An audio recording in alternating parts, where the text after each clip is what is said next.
तद्धित प्रत्यय, ठीक है। प्रत्यय का दूसरा रूप तद्धित प्रत्यय। इससे पहले हमने कृत्य प्रत्यय पढ़ा। कृत्य प्रत्यय के हमने 5 प्रकार से कृत्य प्रत्यय का निर्माण है, किस किस प्रकार से कृत्य प्रत्यय का निर्माण होता है। अब देखेंगे तद्धित प्रत्यय। जो प्रत्यय संज्ञा, सर्वनाम और विशेषण शब्दों के अंत में जुड़कर नए शब्दों की रचना करते हैं, उन्हें तद्धित प्रत्यय कहते हैं। जो प्रत्यय संज्ञा, सर्वनाम और विशेषण शब्दों के अंत में जुड़ते हैं। इससे पहले हमने क्या पढ़ा था, कृत्य प्रत्यय क्रिया धातु के मूल रूप के साथ जुड़ते हैं, लेकिन ये किस में जुड़ेंगे, संज्ञा के साथ, सर्वनाम के साथ और विशेषण के साथ जुड़ के क्या करेंगे, ये प्रत्यय जुड़ के नए शब्दों का निर्माण करेंगे, तो उसको क्या बोलेंगे, क्रिया को छोड़ के बाकी सभी के साथ ही जुड़ते हैं, तो क्या हो जाएगा, तद्धित प्रत्यय। जैसे चाय और वाला प्रत्यय जुड़ा तो चाय वाला। चतुर, चतुर में आई प्रत्यय जो चतुराई, ठीक। इसके देखिए कितने भाग हैं। पहला भाग देखिए, तद्धित प्रत्यय से बनने वाले शब्द। कृत संज्ञा से कैसे बनेंगे तद्धित प्रत्यय। प्रत्यय क्या है, आर, मूल शब्द क्या है, सोना। सोना में आर प्रत्यय जुड़ा तो क्या हो गया, सोनार। लोहा में आर प्रत्यय जुड़ा तो क्या बन जाएगा, लोहार। ये क्या है, ये कृत संज्ञा से बन रहे हैं, ठीक। ऐसे ही पूजा में आर्य प्रत्यय जुड़ा तो पुजारी, भीख में आर्य जुड़ा तो भिखारी, है ना। तेल में जुड़ा तो तेली, माला में जुड़ा तो माली। भाववाचक संज्ञा से कैसे हमारे तद्धित प्रत्यय बनेंगे, देखिए जैसे चतुर, चतुर में आई प्रत्यय जुड़ा तो क्या हो जाएगा, चतुराई। महंगा, आई जुड़ा तो महंगाई। आपा, बूढ़ा में जुड़ा तो क्या, बुढ़ापा। मोटा में जुड़ा मोटापा, ठीक है। ईमा, लाल में जुड़ा लालिमा, काला में जुड़ा कालिमा।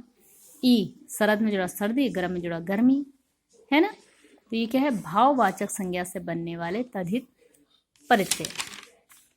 अब हम देखेंगे विशेषण बनाने वाले तद्धित प्रत्यय। ये विशेषण कैसे, जैसे आई, चतुर में जुड़ा तो चतुराई, महंगा में जुड़ा तो क्या हो गया, महंगाई, ठीक है। ऐसी आ, प्यास में लगा तो क्या हो गया, प्यासा।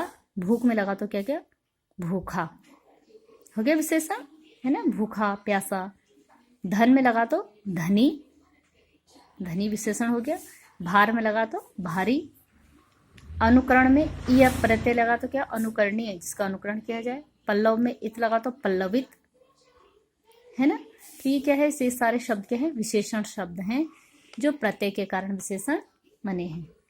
अब लघुता सूचक शब्द।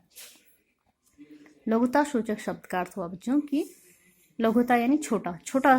कुछ शब्द प्रत्यय ऐसे होते हैं जो कि छोटा दिखाने का काम करते हैं, जैसे मटका, मटका यानी घड़ा। अब इसमें ई प्रत्यय अगर लग जाए तो क्या हो जाए, मटकी, मटकी यानी छोटा घड़ा।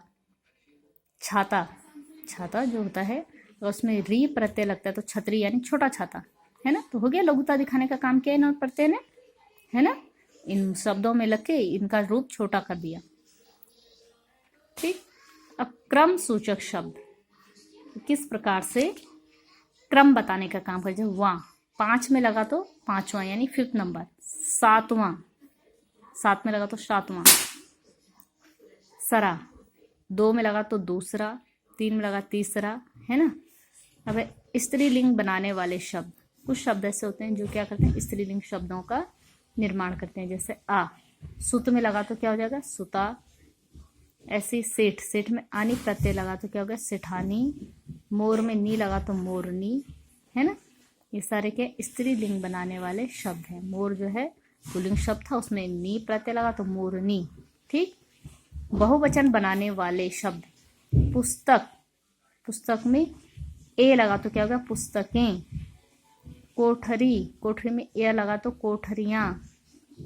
मेहनत, मेहनत में आना लगा तो मेहनताना, ठीक है। क्या हो गया, ये सारे जो शब्द हैं ये क्या है, बहुवचन बने। मूल शब्द में जब हमने प्रत्यय लगाए तो क्या हो गया, मूल शब्दों किसमें बदल गए हैं, बहुवचन में बदल गए हैं, ठीक है ना। अब हम देखेंगे बेटा, बहुत से शब्द हमारे पास ऐसे होते हैं जिनमें क्या होता है, उपसर्ग और प्रत्यय। उपसर्ग और प्रत्यय दोनों के मिल से जो है नए शब्द बनते हैं, है ना। बहुत से शब्द होते हैं कि जिनमें जो है उपसर्ग भी लगता है और प्रत्यय भी लगता है। है कि नहीं। उपसर्ग तो आपको याद होगा, इससे पहले वाला पाठ हमने पढ़ा था, वे शब्दांश जो शब्द के शुरू में लगते हैं, प्रारंभ में, है ना, और प्रत्यय अंत में लगते हैं। तो यानी कि मूल शब्द के शुरू में भी शब्दांश लगेंगे और अंत में भी शब्दांश लगेंगे। उदाहरण हम आप समझेंगे। अनुरागी, ये जो है अनुरागी, हमारे पास एक शब्द है, इसमें मूल शब्द क्या होगा? राग।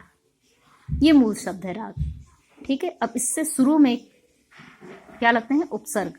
तो शुरू में क्या लगा? अनु। अनु क्या है? उपसर्ग है, ठीक है। तो राग के शुरू में क्या लगा? अनु। अनु उपसर्ग है और प्रत्यय कहाँ लग रहे हैं? बाद में। तो बाद में क्या लगा? ई। तो क्या हो जाएगा? अनुरागी। आपको समझ आया? मूल शब्द राग, अनु जो है उपसर्ग और ई क्या है? इसमें प्रत्यय है। आप लोग समझ गए?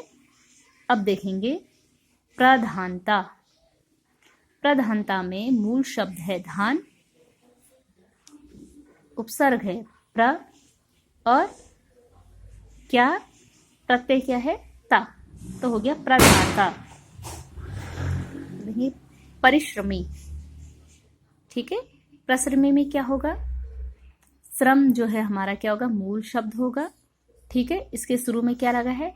परि, उपसर्ग लगा है, और ई क्या लगा है? प्रत्यय लगा है। तो क्या हो गया हमारे पास शब्द? परिश्रमी। क्या शब्द बना हमारे पास? परिश्रमी शब्द बनाए। समझ गए आप लोग? ठीक है। तो ये जो शब्द हैं इनका निर्माण किससे हुआ है? उपसर्ग और प्रत्यय दोनों के मेल से इन शब्दों में दोनों लगे हैं। मूल शब्दों में उपसर्ग और प्रत्यय दोनों लगे हैं। तो आप लोग समझ गए कि ऐसे और भी अनेक शब्द हैं, ठीक है। आप लोगों की पुस्तक में है या आप लोग खुद स्वयं से जानते हैं, तो आप जो है इस तरह के शब्दों को भी देखेंगे जिनमें उपसर्ग और प्रत्यय दोनों लगे हैं। कुछ उदाहरण मैंने आपको दे दिए हैं, कुछ आप लोग अपनी पाठ्य पुस्तक में देखिएगा, है ना। तो आपको पता चल जाएगा कि किस तरीके से इन शब्दों का निर्माण हुआ है। बाकी आपको प्रत्यय इस वीडियो में बता दिया गया है कि कैसे कैसे जो है प्रत्यय लगते हैं और किस प्रकार से प्रत्यय से शब्दों का निर्माण होता है, ठीक है।